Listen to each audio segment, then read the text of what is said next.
네, 오늘의 정치권 소식 이종근, 김성환 두 분 시사평론가와 이야기 나눠보겠습니다. 어서 오십시오. 네, 안녕하세요. 네.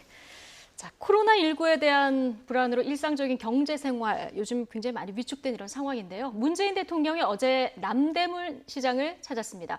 본격 경제 행보를 시작한 건데요. 시장 상인들의 어려운 사정을 직접 들으면서 대책을 모색했습니다. 이 모습 잠깐 보고 오시겠습니다. 어느 정도의 거의 3분의 1 정도로 줄은 것 같아요. 손님 오시는 게. 그러니까 일단 돌아다니는 분들이 안 계시니까는 신종 코로나 전보다 지금이 그렇죠. 설 3분의 1 지나고 줄어들어 3분의 1 사람 자체가 안 돌아다니니까는 장사가 안 되죠. 저만 안 되는 게 아니니까 다 힘드니까 같이 열심히 해야죠. 그래요. 그리고 네. 네. 이겨냅시다. 알겠습니다. 외국인 관광객들이나 특히 뭐 중국 관광객들이 많이 이제 굴비를 했을 것 같은데 지금은 뚜껑 꼈죠. 네, 그렇습니다. 질병관리본부에 네네. 모든 직원들한테 다 이게 좀 먹을 수 있게끔 보내려고 하거든요. 네네. 한 30박스 정도 하면 네네. 뭐 몇 인분 좀 되죠? 몇 포 이게 몇 개 정도 되죠? 이게 이제 30호가 들어서요. 하나에 네네. 그러면 30호씩 들어있으면. 900. 네, 좋습니다. 네. 30박스. 네. 알겠습니다. 감사합니다. 네. 문재인 대통령 이 이야기할 때 이렇게 마스크 살짝 내리는 모습도 봤고요. 악수 금지인데 어제 악수도 하시고 그랬더라고요. 아무래도 너무 불안해하지 않아도 된다. 이런 메시지를 좀 보여준 게 아닌가 싶어요. 네, 그렇습니다. 저는 어저께 행보를 보면서 대처 총리가 기억이 나요. 네. 대처 총리가 1979년에 이 농가를 방문해서 병든 송아지를 끌어안았습니다. 보좌관들이 좀 반대를 했거든요. 그런데 그럼에도 불구하고 병든 송아지를 끌어안으면서 이 아픈 송아지가 조국이다. 이 조국을 지키겠다라고 예. 이제 표현을 해서 당시에 이 지지율이 굉장히 많이 올랐어요. 그러니까 위기를 직접적으로 대면하는 예. 리더십. 뭐 그 하나의 어떤 표상인데 한 가지 리스크는 있습니다. 그러니까 보좌진들이 나중에 혹시 이 송아지가 죽을까 봐 만약에 송아지가 아픈 송아지가 죽어버리면 사실 그 이 대처 총리의 그 퍼포먼스가 퇴색되고 거봐라 이렇게 해서 송아지가 죽지 않았느냐 이런 식으로 또 역공을 받을 네. 수가 있거든요. 자, 이번에 어떤 대통령의 행보 굉장히 중요한 행보였습니다. 네. 왜냐하면 아무리 어쨌든 그 코로나 바이러스가 그 상당히 그러니까 위축된 어떤 상황이 있더라도 사실 경제적으로 소비 심리가 위축된 것은 더 이상 지켜볼 수 없다라는 예. 대통령의 행보였거든요. 단 리스크는 있을 수밖에 없죠. 왜냐하면 이 상황에서 또다시 뭐 예를 들어서 확진자가 더 늘어난다거나 예. 혹은 또 그 이 병에 관련돼서 의심 환자가 더 늘어난다거나 이렇게 됐을 때 어떤 리스크는 분명히 존재하지만 그럼에도 불구하고 대통령은 결단을 내렸어야 됐다. 왜? 경제 위축을 더 이상 바라볼 네. 수는 없었다라는 게 대통령의 어떤 의지가 담긴 행보가 아닌가 싶습니다. 예, 남대문 시장 지금 12번째, 12번째 환자가 다녀간 곳이라서 좀 손님이 굉장히 많이 줄었다고 하는데 중요한 행보였다 이런 얘기를 해주셨습니다. 홍삼 30박스 구입했는데요. 면역력에 좋은 거잖아요. 질병관리본부 직원들 위해서 샀다. 이렇게 전해지더라고요. 일종의 이제 스토리가 있는 행보였다 이렇게 네. 또 생각이 되는데요. 말씀하셨던 것처럼 지금 코로나19 사태가 터진 지 20여일이 지나면서 질병당국 관계자라든가 공무원들, 뭐 의료기관 종사자들이라든가 다 지금 좀 지쳐가고 있는 상황이거든요. 그런 부분까지 경제 활성화 부분하고 그런 부분까지 동시에 챙기는 모습을 보였다. 예. 일종의 스토리 있는 행보다 뭐 이렇게 생각을 하는데요. 그러니까 지금 정부는 어느 정도 자신감을 좀 갖고 있는 것 같아요. 보니까. 예. 그러니까 처음에 이제 신종 코로나 바이러스가 확산세가 있었을 때는 그때는 한때는 지역을 많이 돌아다닌 확진자가 발견이 되고 그러면서 지역 내 감염 가능성도 언급이 됐었거든요. 그러니까 이 방역 당국에서 통제하지 않는 그러니까 접촉자들을 지금 전체적으로 크게 통제하고 있는 상황인데 만약에 거기서 벗어난 확진자가 발생하거나 이러면 지역 내 확산 가능성이 굉장히 좀 큰 상황이었었는데 아직까지는 그런 우려가 없고 오히려 지금까지 확진 받았던 환자들이 7명이 지금 퇴원한 상황이 아니겠습니까? 그러니까 조금만 더 노력하면 이번 사태는 얼마든지 종식시킬 수 있겠구나라고 하는 자신감이 조금 붙었다 이렇게 생각이 되고요. 물론 저 경계를 늦춰서는 아직은 안 되는 상황이긴 하지만 이제 그러면 이제 우리가 뭐 대한민국은 오늘만 살고 많은 나라가 네. 아니잖아요. 결국은 이제 경제 문제가 이번에 이제 내수 위축으로 인해서 우리 스스로를 또 피해를 입히는 그런 문제로 되돌아올 수 있기 때문에 내수 위축에 그렇죠. 대한 걱정을 좀 할 수밖에 없는 상황이 됐다라고 볼 수 있습니다. 예, 그런 의미에서 좀 의미 있는 행보다 네. 이렇게 봐주셨고요. 뭐 말씀하신 대로 코로나19 대비뿐만 아니라 지금 경제 문제도 우리가 함께 생각하면서 가야 되는 이런 문제라서요. 청와대가 있는 그 삼청동, 서촌, 종로 일대 여기 중국인 관광객들이 굉장히 많이 찾는 지역이잖아요. 네, 그렇습니다. 최근 코로나 여파 때문에 이 지역 관광객들이 굉장히 급감했다고 합니다. 지역 경기도 많이 죽었다고 하는데 물론 이게 뭐 상징적인 조치긴 하겠습니다만 내일부터 매주 금요일 점심시간대 청와대가 구내식당 운영을 중단하기로 했다고 해요. 네, 그렇습니다. 청와대 출입해 보면 알겠지만 사실 청와대에 근무하다가 점심을 먹으러 뭐 통일시장이나 아니면 삼청동 쪽으로 나오는 것이 굉장히 먼 거리예요. 그렇기 예. 때문에 구내식당을 이용하는 사람들이 굉장히 많습니다. 그런데 그럼에도 불구하고 어쨌든 일주일에 한 번 구내식당을 이 폐쇄를 하고 그 대신 이제 그 나가서 직접적으로 식당에서 사람들과 함께 어울려서 식사를 하라라는 그런 의미가 굉장히 상징적인 의미겠죠. 왜냐하면 사실 이 코로나 바이러스로 인한 경제 침체는 저는 낙타의 마지막 한 짐이라고 생각을 합니다. 예. 그러니까 낙타가 다리가 무너졌는데 주인은 언제나 마지막 한 짐만 안 실었으면 낙타 다리가 꺾이지 않았을 것이다 라고 생각을 하거든요. 그런데 사실 한 짐의 문제가 아니라 계속 쌓여왔던 것, 그것이 이제 한 짐으로서 이렇게 영향을 미친다는 그런 이해로 낙타의 마지막 한 짐이라고 표현하지만 분명히 코로나 바이러스가 영향을 미친 건 사실입니다. 그런데 그 이전에 앞서서 경기는 굉장히 좀 침체돼 있었거든요. 그리고 소비 심리도 역시 피부로 와닿는 소비 심리가 굉장히 위축되어 있었기 때문에 그것과 관련해서 어찌됐든 빨리 이 심리를 회복시켜야 된다라는 게 정부의 의지인 예. 것 같아요. 경제는 심리 아니겠습니까? 그러니까 공무원들이라도 사실 자꾸 이 식당을 방문을 하고 그런 모습 속에서 사실은 일반 국민들도 이제 다시 이제 식당에 가도 된다라는 그런 의지를 좀 이렇게 표명할 수 있게 예. 솔선수범한 모습 저는 굉장히 상징적이지만 예. 굉장히 필요한 그런 조치라고 봅니다. 네, 이 코로나19 대응하고 경제 문제 함께 챙기는 게 참 쉽지 않은 작업이긴 한 것 같아요. 현대경제연구원에서 발표한 내용이 굉장히 의미심장하다고 생각하는데요. 더블팁 우려가 있다 이렇게 표현을 했어요. 더블팁 우려가 있다. 예. 예, 그러니까 어떤 지금 얘기입니까? 경기가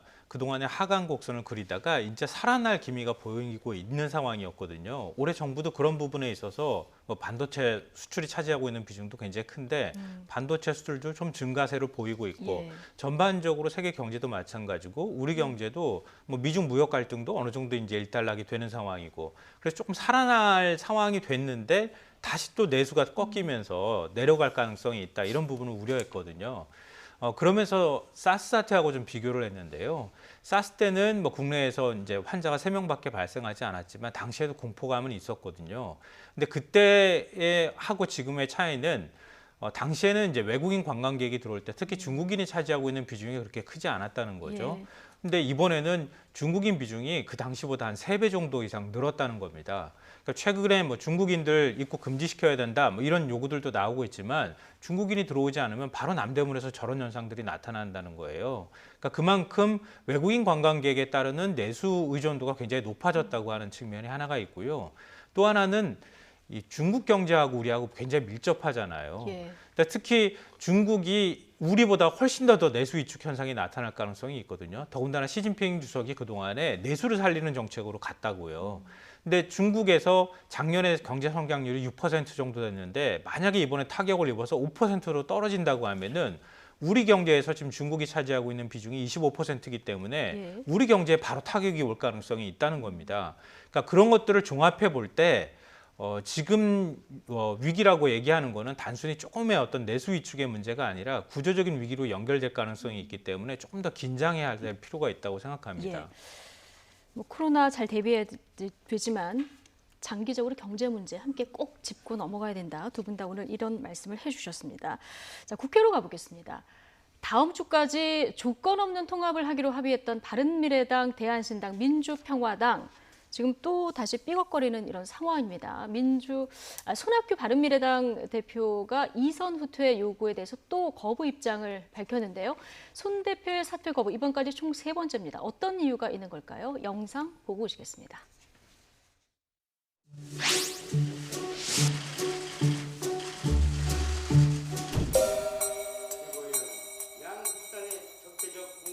내가 그 대표 역할을 해야 되겠다.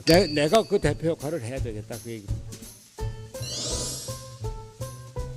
세대 개체 통합이 이루어지는 그 순간 나는 모든 것을 내려놓겠다.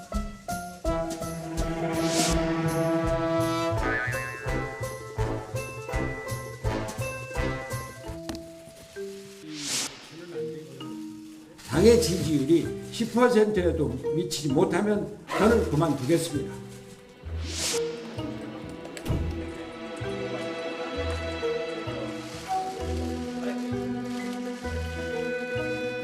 안철수 대표가 오늘 모든 걸 다 내주겠다 그런 겁니다.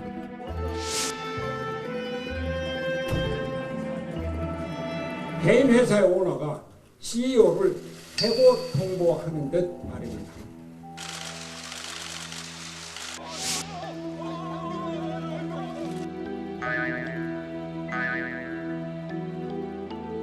왜냐하면 나이가 들면 그 정신이 퇴락하기 때문이죠.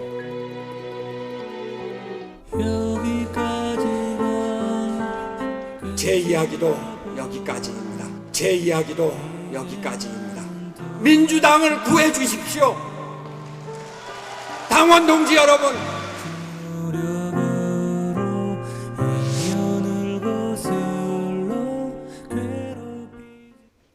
네, 과거에 결단력이 있었던 이전 모습까지 저희가 영상 구석에 담아봤는데, 자, 손학규 대표 이번에도 대표직 사퇴 안 하겠다 입장을 밝혔습니다. 어떻게 보십니까?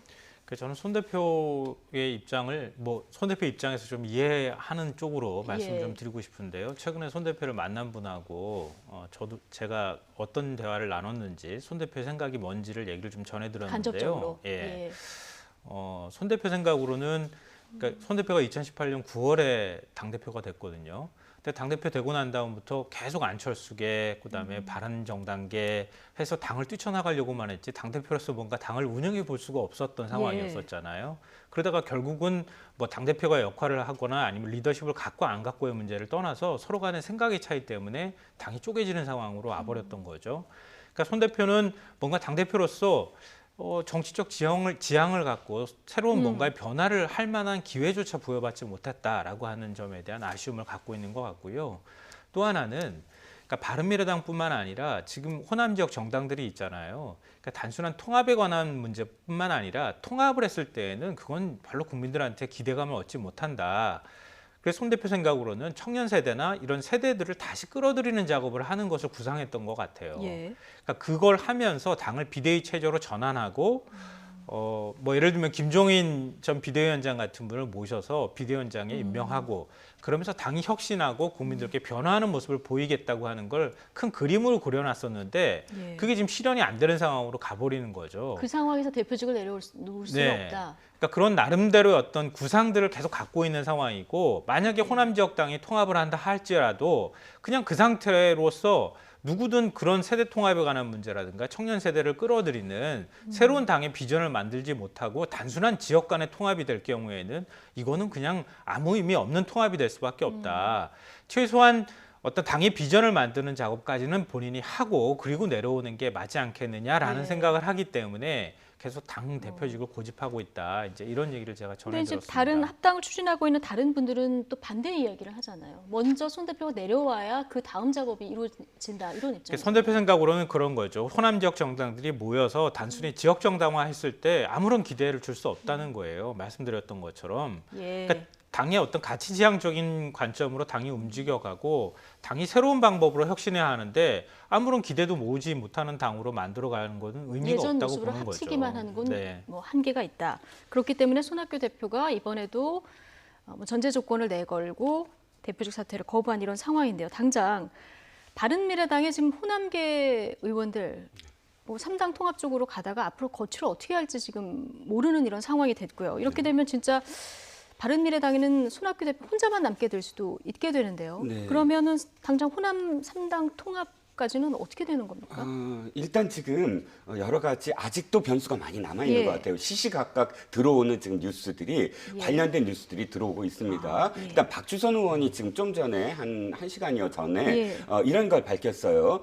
손학규 대표가 2월 말까지 그만두기로 했다. 그것은 통합이 되든 안 되든 이렇게 네. 구두로 약속을 했다. 그런데 현재 박주선 의원 직접 얘기하는 예, 겁니까? 박주선 의원이 예. 얘기한 겁니다. 얘기를 하면서 그런데 일단 많은 의원들이나 국민들이 손학규 대표가 계속 지금 말을 바꾼 전력이 있기 때문에 이런 어떤 구두 약속 갖고 통합의 어떤 이 진도를 나갈 수 없기 때문에 네. 아예 당헌상 이것을 당원이나 당규상에 이 정동영 의원이나 혹은 손학규 의원 이렇게 이 현재 대표가 되고 있는 그 대표들을 이선으로 후퇴시키는 것을 아예 명문화하는 것을 추진하겠다라고 네. 지금 이야기를 손학규 했어요. 대표뿐만 아니라 네네. 자, 그런데 이게 얼만큼 지금 사실 또 손학규 대표가 그렇게 이야기한 것이 문맥상으로 정말 이렇게 전달이 된 건지는 아직 모르겠습니다. 예. 계속 지금 속보가 들어오기 때문에. 예. 그런데 김평론가님 말씀을 들으면서 이해하려고 저도 굉장히 노력을 했으나 아직도 이해가 가지 않는 게 손학규 대표의 표현대로 이것이 미래 세대의 어떤 그런 이 통합까지도 자신이 해야 된다라고 말씀을 하셨다면 제가 이해가 안 가는 건 이게요. 꼭 그걸 왜 자신이 해야만 하는가? 왜냐하면 미래 세대의 통합이 어느 정도는 실체가 있는 그룹들이 있어요. 3040 그룹들이 보니까 그 그룹들과 작업을 지금까지 물밑 작업을 해왔거든요. 그러면 우리가 협상이라는 것은 언제나 그 안에서 이 조건이 있거든요. 즉 손학규 대표가 자신이 이선으로 물러나는 것이 굉장히 큰 이슈처럼 되고 있으니까 손학규 대표는 박주선 의원을 통해서 그것을 사실 지분을 약속받으면 돼요. 이런 어떤 이 미래 세대들과 관련돼서 최소한 뭐 이렇게 비례대표를 몇 명을 한다든지 혹은 지역구에 몇 명을 할애한다든지 정치 신인들이니까 충분히 그건 가능한 협상이거든요. 그렇게 함으로써 이게 약속받으면 난 이선을 물러나겠다. 예. 이것이 굉장히 주요한 그런 협상의 틀일 수 있는데 자신이 꼭 대표로 있어야만 미래 세대를 전면에 내세울 수 있는 건 아니거든요. 그러니까 저는 이것도 형식 논리상 맞지 않는 게 아니냐라는 생각이 또 듭니다. 제가 뭐 손 대표를 대신해서 나온 사람은 아니고요. 아니요. 제가 그런 얘기를 전해드렸다 이런 예. 말씀을 좀 드리는 거고요. 네. 왜 손 대표가 저런 입장을 취하고 있는지를 좀 이해는 할 수 있는 차원에서 네. 그러니까 한편으로 이해가 되는데요. 다른 한편으로는 제가 생각할 때는 통합은 될 거라고 봐요. 왜냐하면 현 상태로 호남 지역 정당이 세 개로 쪼개져 가지고는 선거에 각 당마다 승산이 네. 없기 때문에 네, 승산도 없고 이번 선거에서 의미 있는 뭐 의석수를 가져가기도 힘듭니다. 결국은 합쳐야 뭔가의 비전을 만들 수 있을 거고 그렇게 합친다고 해서 해결된 문제가 아니라 2단계 뭔가의 통합을 한다던가 제3지대를 끌어들이고 청년 세대를 끌어들이는 뭔가의 모습을 보여줘야 한다는 거죠. 네. 근데 손학규 대표 입장에서는 지금 이 모습 가지고는 안 된다. 그러니까 확실한 의지를 갖고 있는 사람이 있어야 되겠다라고 예. 하는 생각은 하고 있는 것 같아요. 그런데 뭐 이 보기에 따라 다를 거라고 생각하는데요. 통합은 가되 말씀하셨던 것처럼 손 대표를 배제하는 방향으로 통합을 갈 것이냐, 아니면은 손 대표의 정책적인 방향들을 끌고 갈 것이냐, 손 대표도 품어 안고 갈 것이냐. 이런 어떤 기술적인 문제들이 남아 있는 것 같아요. 예. 그러니까 결국은 같이 품어 안는 쪽으로 선택하지 않으면 이 길이 잘 안 보이는 방향이 되지 않을까 하는 생각이 듭니다. 각자 너무 많은 아까 말씀하셨듯이 발언들이 계속 시시각각 나오고 있어서 상황을 좀 지켜봐야 될 것 같습니다. 이 바른미래당을 이미 탈당해서 독자 노선을 걷고 있는 안철수 전 의원. 자, 이번에는 당 색깔 논란에 휩싸였습니다. 창당 준비 중인 국민당 당색이 오렌지색인 것을 두고 민중당의 당색인 주황색과 겹쳐서 지금 논란인데요. 민중당의 반발이 상당합니다. 듣고 오시죠. 원내 정당 민중당이 3년째 사용해오고 있는 색인데도 국민당은 단 한마디의 상의도 양해도 없이 일방적으로 결정하고 선포했습니다. 우리 당 이상규 상임대표는 안철수 대표의 관련한 문제로 면담을 제안했습니다. 하지만 안철수 대표 측은 민중당은 주황색이지만 우리는 오렌지색이다. 그런 일로 대표 간 면담은 불필요하다고 거절해왔습니다. 국민당의 주황색 가로채기는 영세 상인이 닦아놓은 상권을 재벌 대기업이 와서 침해하는 것과 같습니다. 네. 좀 가로채기다 이런 입장 듣고 오셨는데요. 국민당 입장에서는 뭐 이게 특정 정당의 소유색인가 얘기하면서 우리는 주홍이다, 조금 비비드한 색깔이다, 그러니까 좀 선명하다, 생생한 색깔이다 이런 얘기를 했는데 글쎄 오렌지하고 주황색, 이 오렌지 번역하면 주황 아닙니까? 그래서 민중당에서 그랬잖아요. 동화책에는 지금 뭐 서로 색깔이 이 색이다 저 색이다 논란이 예. 있지만 똑같은 색이라고 쓰고 있다 이렇게 또 얘기를 하던데요. 지금 그 국민당의 원내 의석이 몇 석이죠?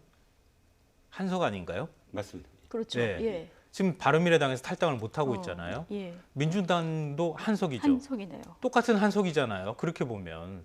그럼 최소한 그런 데 있어서 민중당이 색깔을 저 색깔을 쓰고 있다고 하는 사실을 몰랐을까요? 좀 더 알았을 것 같거든요.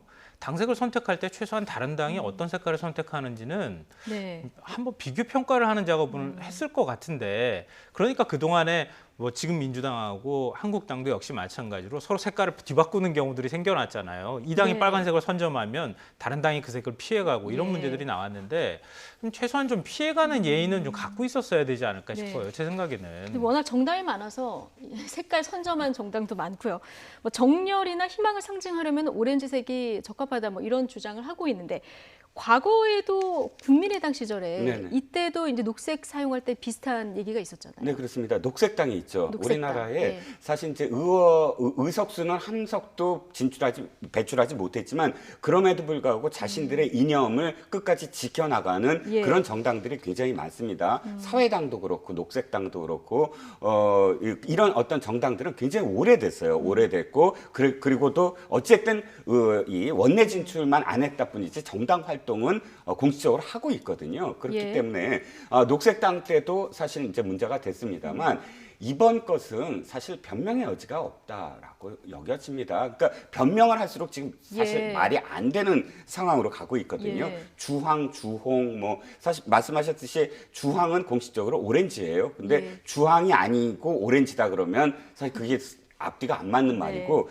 주홍이다라고 또 표현했는데 주홍은 또 색깔이 좀 다른 색깔이거든요. 네. 그렇기 때문에 아무리 지금 공직선거법에 그 당색과 관련해서는 조항이 없다, 규정이 없다, 지금 법률이 정당법에는 없다. 색에 대한 규정은 없고요. 네네, 공직선거법에는 유사 명칭과 관련해서만 있어요. 이것도 사실은 손을 봐야 됩니다. 로고와 유사성, 로고의 유사성이나 혹은 당색 부분에 있어서는 언급이 없는 어떤 부분이 분명히 있거든요. 그런데 이건 빨리 종식을 해야 돼요. 그러니까 지금 새로운 정당, 새롭게 무엇인가를 시작하는 정당이 예. 이미 의원 한 석을 갖고 있는 민중당의 어떤 색깔과 유사하다 그러면 자신들한테 손해거든요. 예. 이미 이 상징된 색깔을 갖고 있는 정당이 있는데 그 색깔로 사실 오해받을 수 있는 어떤 부분도 있고 또 이쪽 진영과는 전혀 다른 지금 가치를 갖고 그럼 있잖아요. 지금 다 교체할 가능성도 있다고 보십니까? 저는 교체해야만 하죠. 전 해야 한다. 당위성을 말씀을 드린 예. 겁니다. 아무리 지금 급하더라도 급하지만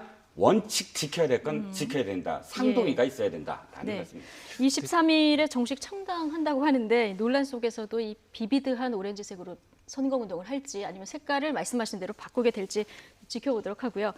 자, 최대 총선 격전지 종로로 가보겠습니다. 황교안 대표도 예비 후보 등록 마치면서 이제 본격 선거 레이스에 돌입했는데 두 전직 총리인데 지금 선거 행보, 운동 행보가 조금 달라요. 네, 아무래도 출발선이 좀 달랐고요. 또 민심을 흐르는 방식이 조금 다른 것 같아요. 예. 그러니까 황교안 전 총리 같은 경우에는 이미 이제 먼저 출사표를 던지고 종로 지역에 출마를 한다고 하는 인지도가 굉장히 높아 있는 상황이잖아요. 그런데다가 이낙연 전 총리.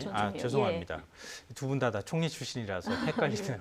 근데 이낙연 전 총리 같은 경우에 종로 지역에 이미 출마한다는 사실을 다 많은 사람들이 알고 있기도 하고 또 지지층이 결집되어 있는 상황이기도 하잖아요. 예. 근데 보수층은 많이 분열되어 있다는 거죠. 그러니까 황교안 대표의 경우에는 좀 바닥을 좀 더 훑는 이런 방식보다는 지지층을 결집하는 방식으로 좀 움직여 가고 있는 건 아닐까 예. 이렇게 생각되고요. 그리고 선거를 치르는 이제 그 9호의 어떤 패턴을 봐도 이낙연 전 총리 같은 경우에는 미래 세대의 어떤 문제, 그러니까 지역 발전에 관한 문제 이런 쪽으로 자꾸 움직여가고 있고 황교안 대표 같은 경우에는 지금 문재인 정부 심판론이나 이런 식으로 회고적 투표 성향이 강한 부분들을 좀 건드리고 있는 거 아닌가 싶어요. 그러니까 그런 부분에 있어서 두 어떤 예. 후보들이 차별성이 좀 있지 않을까 싶습니다. 예. 이낙연 전 총리는 뭐 어제 쪽방촌 또 마을버스 타고 민심 듣기 이런 행보를 보였는데 황교안 대표는 어제 그 한국교회총연합회 또 한국기독교교회협의회 찾아갔습니다. 불교계에서 좀 몇 차례 실수가 있어서요. 특정 종교계를 방문하는 행보가 득일지 실일지 이런 부분에 대한 뭐 분석들이 있더라고요. 어떻게 보십니까? 네, 그런데 저는 굉장히 의미 있는 행보였다고 저는 의미 있는 생각을 합니다. 행보였다. 그냥 예. 기독교를 단순히 찾아간 것이 아니라 지금 황교안 대표가 10월 3일 뭐 개천절 집회라든지 광화문 집회에 참여함으로써 정광훈 목사가 하는 극우 쪽 이 모임, 뭐 태극기 집회와 무조건 연관시키려는 그런 또 프레임이 좀 있거든요. 네. 그런데 정광훈 목사로 상징되는 한기총이 예. 한기총에서 이건 정말 정광훈 목사 한기총은 말이 안 된다라고 떨어져 나간 한교총을 방문을 했고요. 예. 그러니까 보수긴 하지만 굉장히 합리적인 중도 보수 쪽 색깔을 갖고 있는 기독교 단체입니다. 그리고 두 번째는 종로 5가 정말 민주화의 어떤 상징이 됐던 NCCR 이 한국 기독교 총연합회 거기도 참 방문을 했어요. 그러니까 예. 기독교계의 스펙트럼 중에 자신이 자꾸 가깝다고 여겨지는 프레임을 제외한 중도 보수와 그다음에 진보적인 그런 이 기독 단체를 예. 방문을 해서 사실상 그분들의 어떤 목소리를 청취하는 모습. 이건 뭐 또 불교계도 참여하고 예. 또 천도교도 사실 종로 안에 있으니까 천도교도 방문을 할 겁니다. 그런 모임 속에서 사실은 자신의 어떤 프레임을 좀 깨는 행보가 예. 아니었나 싶어서 그냥 유의미한 그런 어떻게 행보라고 보면은 봅니다. 전광훈 목사하고 선긋기 네. 예, 행보의 연장선상일 그렇죠. 수 있다. 그러니까 예. 스펙트럼이 자신의 어떤 기독교적인 예. 그런 행보가 사실 스펙트럼이 굉장히 넓다라는 모습을 보이는 행보라고 보여집니다. 예. 네, 뭐처럼 너무 비판적으로만 접근하려고 하는 것은 아닌데요. 그러실까 봐 차라리 좀 우려가 됩니다. 차라리 조계사를 먼저 갔으면 어땠을까 하는 그런 생각도 좀 들기도 하고요. 그래서 사실은 제가 지지층을 결집하는 쪽으로 움직여가고 있구나라고 말씀을 드렸던 건데요. 근데 사람이 어느 날 하루아침에 짜잔하고 바뀌는 건 아니잖아요. 그 사람이 특히 정치인 같은 경우에 어떤 길을 걸어왔는가가 굉장히 중요한데 황교안 대표는 그동안에 계속 정광훈 목사나 저 기독교계 내부에서도 굉장히 강한 우파적 성향을 갖고 있다고 하는 분들하고 행보를 같이 해왔단 말이에요. 근데 그런 사람들하고 지금 갑자기 선 긋고 기독교계 전반의 여론들을 얻겠다 이렇게 움직여가는 걸 과연 어떻게 봐야 하는가 이런 생각이 들어요. 네. 그러니까 선거는 선거구나 이런 생각은 드는데 그렇게 또 그런 움직임이 애초부터 원래 이런 부분들까지 의식을 했더라면 그러면 작년에 그렇게 장애 집회 나가가지고 그런 방식들로 그렇게 일부의 어떤 기독교계 분들하고만 소통을 하는 듯한 모습을 보이지 말고 예. 기독교계 전반을 아우르는 모습을 좀 보였더라면 어땠을까 하는 아쉬움은 예. 남습니다. 어쨌든 황교안 대표 지금 종로로 이사 준비를 하고 있다고 하는데요. 그러려면은 지금 서초동에 살고 있는 집을 팔아야 되는데 이게 또 쉽지가 않은 모양이더라고요. 아니 팔면 되죠. 아니 왜 근데 쉽지가 않습니까? 조건이 1가구 2주택일 경우에는 그 부인이 갖고 있는 용인집부터 먼저 팔고 팔아야 되는 이런 상황인 건가요? 네, 그렇습니다. 예. 지금 현 정부의 부동산 정책이 계속 예. 이제 강화되고 있고 지금 갖고 있는 30억이 넘는 시가 30억이 넘는 그 집을 당장 팔 수가 없는 상황이에요. 그러니까 네. 지금 부인이 용인에 갖고 있는 어떤 집도 있고 1가구 2주택인데 이 현재 부동산 정책에 의하면 예. 잠원동에 있는 집을 먼저 팔 수가 없거든요. 그렇다면 용인에 있는 집 먼저 팔고 그다음에 팔아야 되는 어떤 상황. 그러니까 이걸 빠른 시간 안에 해야 그렇죠. 되는- 빠른 시간 안에 해결을 해야 된다. 네. 즉 안 팔겠다거나 이런 상황이 아니라 순서가 그런 어떤 순서이기 때문에 잠원동 집이 곧 뭐 이렇게 매각되는 상황은 그러니까 부동산 정책에 따르면 쉽지 않은 어떤 상황이다. 이렇게 지금 예. 말씀드리고 싶습니다. 근데 그거는 이낙연 전 총리 같은 경우에도 마찬가지잖아요. 집 팔아야 된다고 해서 자유한국당이 비판하기도 했었고 보수 진영에서 그렇죠. 굉장히 공격을 많이 했잖아요. 그리고 청와대 참모들이 무슨 강남에 집을 갖고 있어서 시세 차익을 얼마를 거뒀다고 하는 공격들도 그동안에 많이 했는데 그 시세 차익 거둔 분 중에 한 분이 또 황교안 대표네요. 보니까. 근데 뭐 앞으로 정치 행보를 계속 해나갈 거라고 하면은 깔끔하게 다 팔아야 되죠. 사실 그렇게 따지면은 예. 그러니까 그런 방향으로 갈 건데 물론 뭐 시기가 그렇게 많이 남아 있는 상황은 아니기 때문에 정리가 쉽지는 않겠지만 뭐 말씀드린 것처럼 파는 쪽으로 가야 되지 않을까 싶습니다. 네. 이낙연 전 총리 집 팔 때 한국당에서 굉장히 꼼꼼히 따졌던 터라 아마도 민주당이 이 문제 잘 지켜보고 있지 않을까 이런 생각도 듭니다. 자, 보수 통합 얘기 그리고 오늘 저 미래한국당 위성정당 얘기로 좀 넘어가서 얘기를 나눠보겠습니다.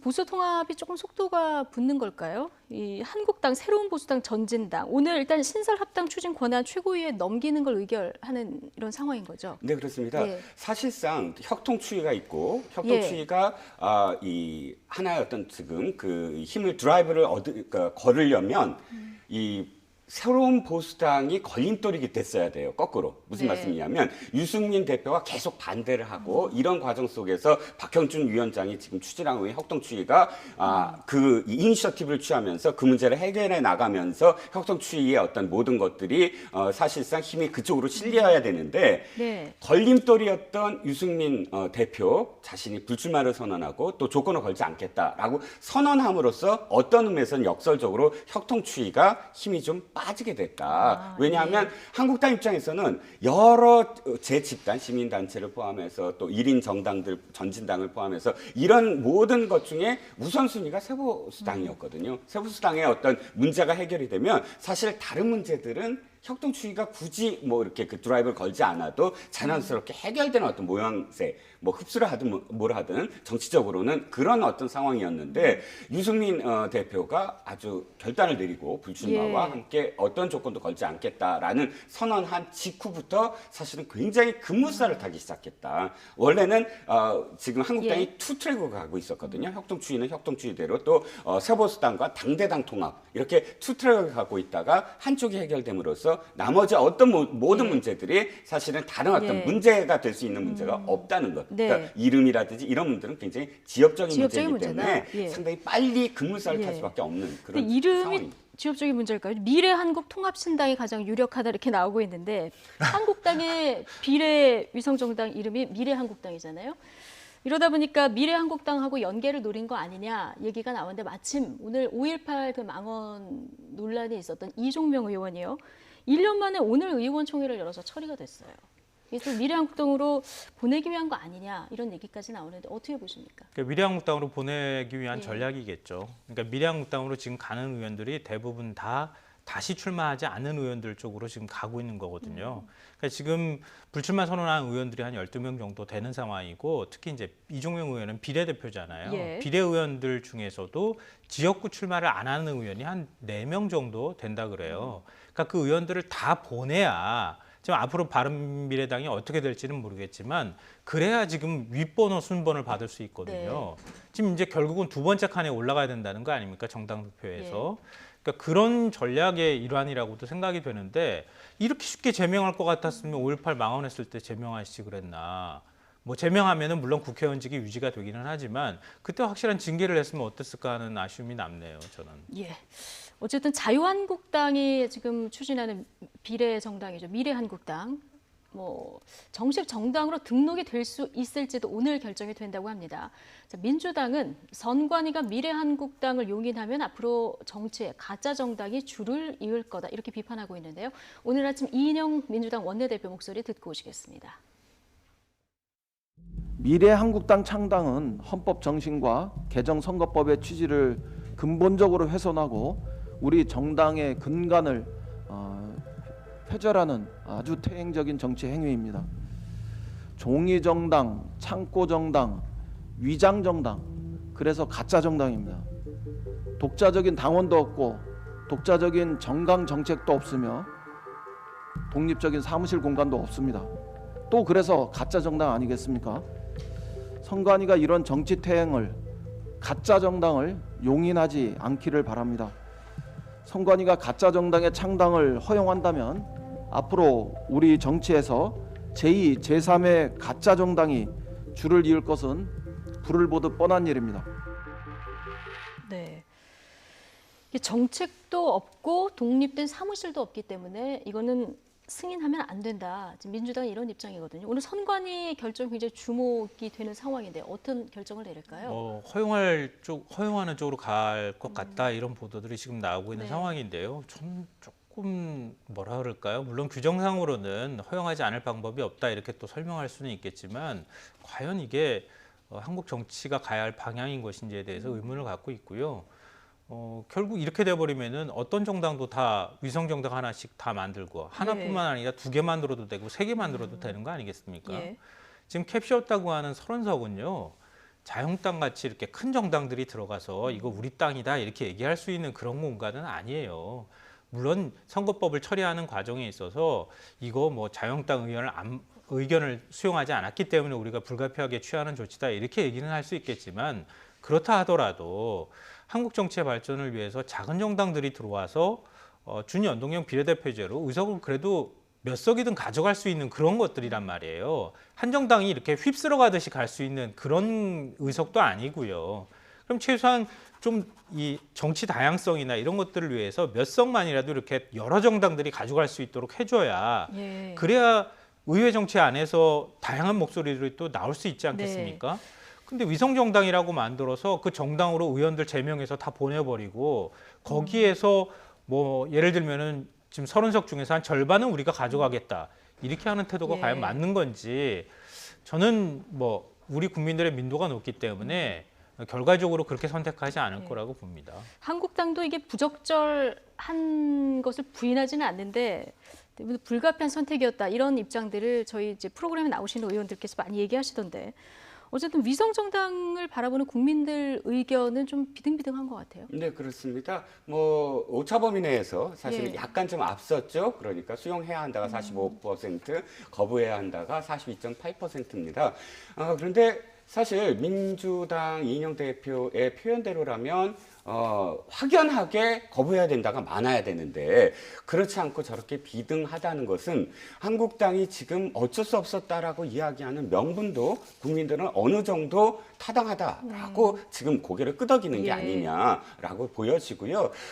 민주당이 이야기하는 이것은 정당의 가치를 지금 훼손하는 것이다라고 이야기하는 부분에서 사실 민주당이 자유롭지 못한 게 김대중 대통령이 김종필 자민련 총재와 손을 잡고 정권을 이 하나의 어떤 창출할 때 의원 꿔가기라는 그때도 사실 비난이 굉장히 많았습니다. 네. 의원을 빌려줬거든요. 그런데 아시다시피 자민련과 민주당 계열의 그 당시 정당은 가치, 뭐 이념, 방향 너무나 상반되는 그런 정당이었어요. 그런데 정권을 잡기 위해서 의원을 빌려주고 의원을 다시 되돌려받고 하는 행태도 사실은 지금 비판하는 대목과 사실 똑같은 지점에서 비판을 받아야 되는 대목이거든요. 정치공학적으로는 사실 그때도 똑같은 어떤 상황이었습니다. 그렇기 때문에 어찌됐든 저도 이 상황을 그렇게 이 옳다라고 생각은 하지 않지만 그럼에도 불구하고 보여줬던 이 4+3 보여줬던 사실 준영동형이 정말 가치 있는 일이었느냐라는 것은 이번에 국민들이 또